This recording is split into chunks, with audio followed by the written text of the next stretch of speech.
our YouTube channel, Zuka Pinay Lover. Kumusta kayo dyan? Hi guys!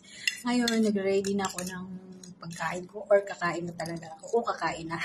Kasi, 8:22 a.m. dito sa Dubai. Hi sa mga OFW dyan. Hi na. Ganito yung food nila pag morning. So guys, may i-share lang ako about my LDR boyfriend. Ano siya guys, isa siyang Brazilian but nakatira siya sa Portugal. Kasi yung tatay niya, saka yung mama niya, Brazilian. Yung tatay niya, yung nanay niya is Portuguese.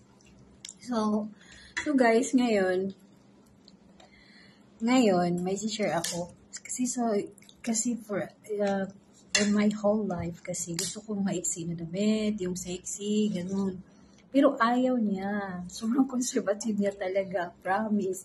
For the first time kong magkaroon ng ganitong boyfriend na ibang lahi talaga na conservative siya. Kasi yung iba kasi naman, di ba, okay lang, ganito, ganyan. Sa kanya, hindi. Pero ngayon, gustong-gusto ko na rin. Kasi, mabago din yung ako. Hindi naman sa naging magbago ako ng dahil lang sa kanya. Kasi, yung kinokontrol ko na yung sarili ko ba na, uy, wag ganyan, wag ganon, kasi may magagalit na sa'yo, ganon. Pero guys, actually, gustong-gusto ko sa kanya is yung magpaalala siya na, lalo na kung galing siya sa work, sasabihin niya, oh, my love, tatawag ako ngayon ha.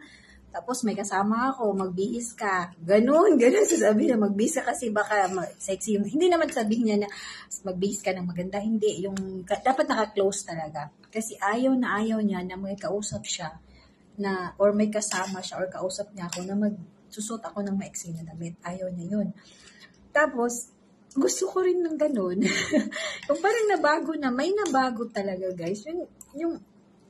Yung ganun, pag Spanish talaga, iba talaga, no? Kasi since birth, when I was 8 years old, naka-remember pa ko na gustong-gusto jud na ako na magkaroon ng mga yun-ana na mga boyfriend, like Mexican, Italian, or Brazilian, but ang pinaka-like jud ako is Brazilian man.